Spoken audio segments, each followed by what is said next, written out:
Good morning, everyone, and welcome to the Wellness Stage Talks. My name is Erika. I'm the host and founder of the Balance Theory podcast. I also work here in the UAE as a corporate and crypto lawyer. And today we're going to be talking about something that for me started off as a curiosity. It's now evolved into what I talk about on my podcast and is something that I can guarantee impacts the lives of every single person in this stage. And that is the conversation of life balance. Just to kick things off, can I get a show of hands for those of you in the room who have felt that overwhelming feeling trying to juggle the different areas of your life? I know that's a feeling I've felt many times before. Now, keep your hand raised if you feel like that's predominantly been due to a lack of time. What I've felt and what I've spent a lot of time trying to develop is a new approach to balance. One that, in a way, gives us a feeling and a sense of control back over our time. And what I really wanted to get to a place to, because I consider myself to be an ambitious person, I know a lot of people in this room are as well. What I've tried to develop through the podcast and through a lot of conversations is this idea that it's not a lack of time, it's not the absence of it that's standing in between you and feeling a sense of balance.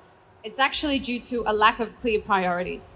And by simply getting clear on those priorities, you can actually get to a place where you have a defined sense of balance that makes sense for you and where you're at. And not only that, it means you don't have to compromise on some of the goals and ambitious things you want in your life. And so I want to share a story. It's actually from my own experience and journey in health and fitness. It was a few years ago. It was when I was training at a gym and we were doing one of those 8-week challenges. Have anyone in the room done one of those with their gym? It's one of those where you do the calorie counting, you're strict with the meal prepping, you're training every day, you're making sure your sleep, your hydration, all those things are on point. And what the gym was offering as a part of this challenge was a check-in scan, right? And it was an in-body DEXA scan. For those of you who've never done one before, it's a scan that measures your body fat percentage. So there were about 2 or 3 scattered throughout the course of this 8-week challenge. And I did my first one, did my second one, and surely but surely the number was getting lower. My body fat was going down, and so that was progress. And a really interesting thing happened. I got to my very, very last scan, and I can tell you wholeheartedly, I was feeling the most energized I'd ever felt. My focus was on point. My output, even just not just in work, but in terms of my workout, everything was feeling amazing. My sleep was incredible. So I was so confident getting on that scale that number was going to be the lowest that it had been. And when I got on that scale, the number it spat out, it had regressed by a few ticks. So I'd put on more body fat. Now I had a choice in that moment.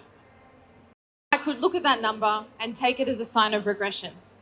Or I could look at everything I knew to be true, my energy, my output.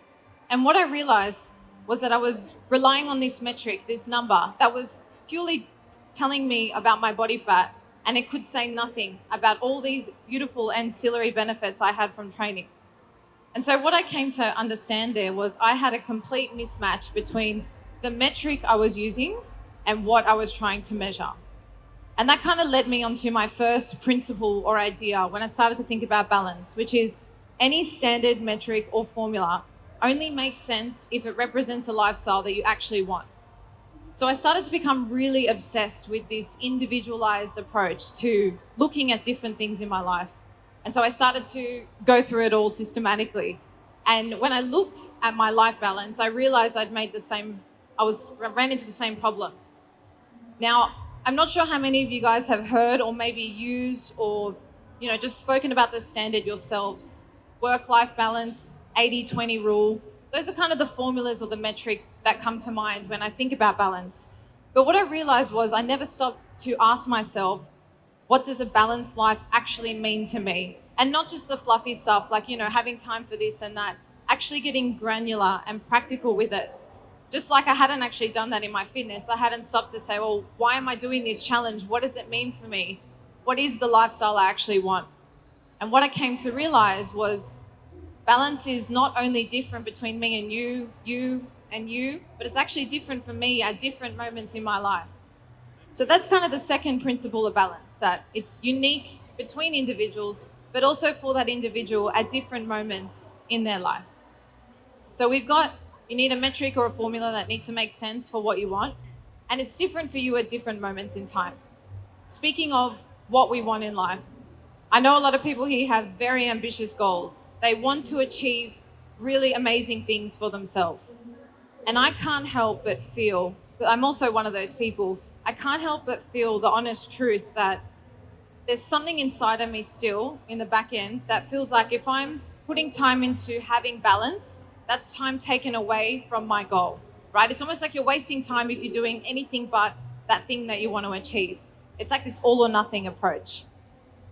And I feel like as well for a lot of people, this might ring true for some of you. You may really love what you do, right? And so putting in hours and hours and dedicating time to doing what you want is effortless.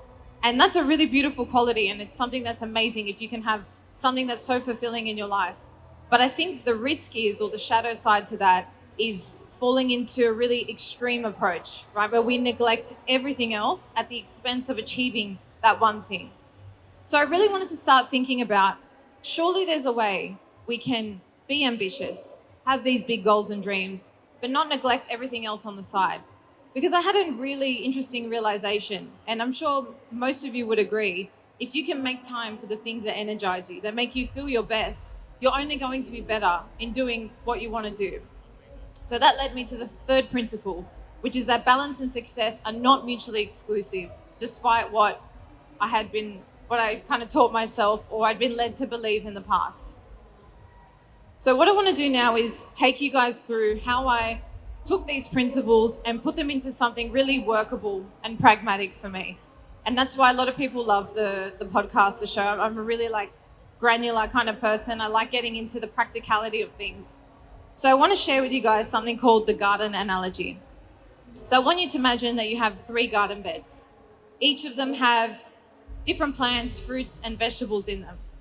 And the thing with your garden beds having different things in each is that there's an element of seasonality, meaning that, sure, you have to tend to all of those gardens at any given point in time, but it might be winter and your winter fruits and veg need a little bit more TLC. Or then summer comes around and the third one needs a little bit more TLC. So we have to keep in mind the seasonality. So now if we translate that, each of these garden beds represent an area of your life. One is your health, and that comprises of your physical, mental. I haven't put it on the board, but of course it's your emotional and spirituality as well. The middle garden bed represents your relationships, and that's your friendships, your family, and romantic if you have one. And the last one is fulfillment. Now, a little interesting side note. I had originally called this one work when I sat down to plan it out. And I think that's from my conditioning of work-life balance. But what I realized was this is so exclusionary, to people who don't fall into that classic category of work, right? You've got full-time parents, students, volunteers, but they don't really squarely fit in this. And the second thing was, if we limit ourselves to our fulfillment being work, it really cuts us off from exploring so many other things that can fulfill us, our hobbies. This podcast for me is a complete hobby. It's something that fulfills me. So it opens up the door for things like hobbies, studies, things alongside your work that fulfill you. Now, the idea is, because each of your areas of your life are like garden beds, we need to find a way to keep them alive while respecting the seasonality, right? Because I'm sure if it hasn't happened to you, maybe it's happened to someone you know, something pops up in the health that needs your full attention. You need to go all in and, protect your health and make that a priority. But what do we do generally? At least I've definitely done this before. We often neglect the other 2 areas. And what that would mean for our gardens is they would effectively wilt and die. And it would take a lot more work from our side to go back in and bring those gardens back to life when we have the time to go back to them, right? And I feel like just this idea of trying to keep alive the areas of our life all at once originally is something that really stressed me out. And I think that's because I used to see them as a bit more like juggling balls or juggling balls on a unicycle sometimes, rather than gardens that needed tending to. So how do we actually put this into practice? How do we develop our life balance plan? We need to get clear on our priorities. Now, I've split this out over the years into 2 categories, and I want us to look at this in 2 tiers. So tier 1 are our non-negotiables. Tier 2 are our wants. We'll start off with the non-negotiables. The non-negotiables, if we think about our garden beds, are our sun and our water. They're the bare essentials our garden needs in order to survive, right? If it had, I'm not much of a green thumb, but I know that if a garden bed had those things, it would probably be fine. So when you're thinking about your non-negotiables, it's those things that I mean, it's self-explanatory, are non-negotiable. When you go to bed at night and you think, okay, I've done enough for my health today, or across the week, I feel like I've done enough for my relationships this week. What does that look like for you? It's very specific. I'm going to share what my non-negotiables are now, but these may not ring true for you. And I will say these are my current non-negotiables. And I say that because these are subject to being changed as time goes on, right? So 18-year-old me definitely wouldn't have had 8 hours sleep as a non-negotiable on there. But today I absolutely do. So 8 hours of sleep is a non-negotiable for me. Daily movement. That's non-prescriptive, right? So it doesn't have to be a gym session. It doesn't have to be a 45-minute cardio workout. It's just moving my body, giving me the flexibility to decide what that means day to day. It's drinking enough water and having home-cooked meals. Now, the reason these things are on my list is because I know the impact it has on my output, on my energy, if I'm not able to have time for these things. So for you, you really just need to think about the things that, if taken away, if you didn't have time to do them, would impact the quality of life that you want to achieve. And the only other thing I'll add here is don't go too crazy. You don't want to have like a 50-step morning routine. We want to make it workable and practical so you can actually stick to it in your schedule. It doesn't have to be heaps of things. I would love to add another 15 things to this if I could. But to make it clear and for us to get that clarity to understand what our balance needs, we want to just keep it simple. So step 1 is getting clear on what these things are. Step 2 is putting them into a calendar. So with the sleep, for example, if I want to get up at 6:30, to get 8 hours, I've got to go to bed at 10:30. Pretty self-explanatory. I put like a 9 to 5 block in the middle just to carve that out.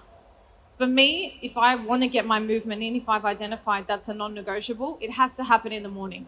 I have a corporate job. Sometimes, I know you guys, a lot of you in here work as lawyers as well. Like sometimes meetings pop up, things outside of control, client deadlines.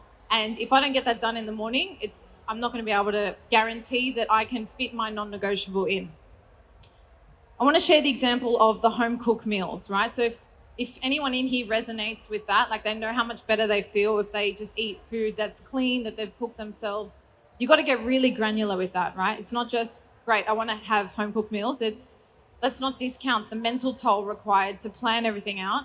Then you have to make time to order and or go and get, either on Kareem or go to the shops and buy everything. And then you've got to prep. So one thing I've done is Saturday afternoon is my mental planning, and I order on Carrefour and it's delivered on Sunday. So when it comes in the door, I just automatically prep, and then I prep again on a Wednesday. So it's just to get a really oversight view of this is what my timetable would look like with my non-negotiables, me knowing that my health would be fully tended to with the bare essentials. So just quickly, I'll share my current non-negotiables in the other 2 areas. So at the moment in my relationships, a lot of you here, I'd say most of you are expats as well, living away from your families. So when I was living back in Sydney, in Australia, my fiance and I, we have a non-negotiable of family night dinners. Every Monday night, we would have dinner with the family. Obviously, that's no longer possible. So that's had to change. But that's now being converted into a weekly FaceTime. It's what we can do, and it makes us feel like we're keeping in touch with our family enough as best we can. Recently, my fiance and I have also had very opposite schedules. His work kind of goes through the night. I'm up early, as you guys can see. So we've been like total ships in the night. So for us to make that quality time, which is a non-negotiable for both of us, we've had to make sure Sunday mornings are dedicated block for that. And we also like to play cards after dinner where we can. And it's 10, 15 minutes. These things, they don't have to be hours and hours for you to feel like you've given time to that area of your life. It's just about the quality and what makes you feel that area has been tended to. In my fulfillment, so with my job, it's a 40-hour work week. That's what it requires from me as a bare essential. And then my podcast, right? That takes me about 4 hours of work a week, give or take. So I need to make sure I have time to do that because I know it's something that fulfills me. and it forms part of where I want to go in the future.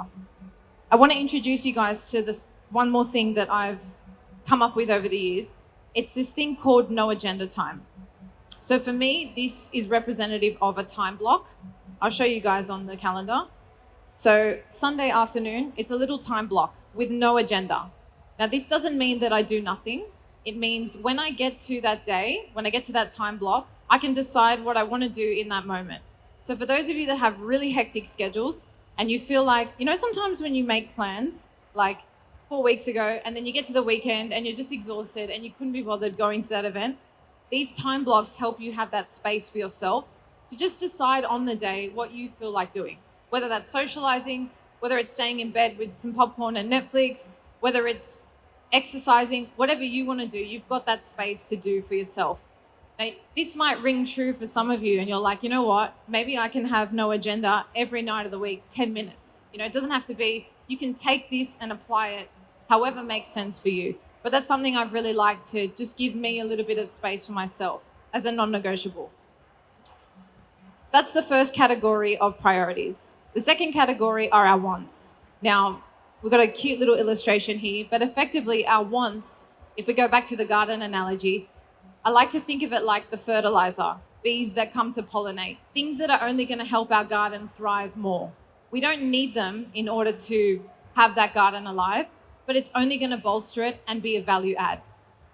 So for me, this looks like for my health, if I can get in a few sunset walks across the week, if work doesn't go, too late, that is just a value add for my week. It's not a non-negotiable because I've already had movement in the morning, but this is something I'd really love to fit in if I can. If I can read before bed, if I can get some yin yoga in a couple nights a week, are all things that only add value and make me feel more balanced.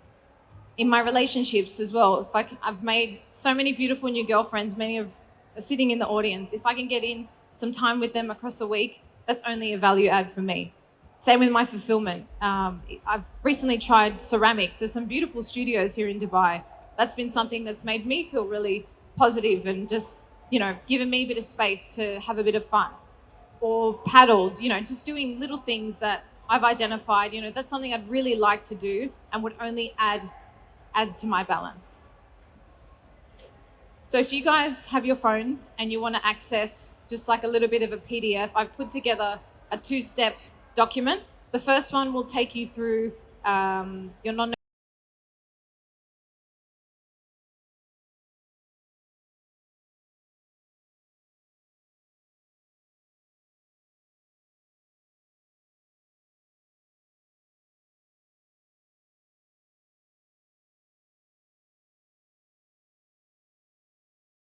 able to say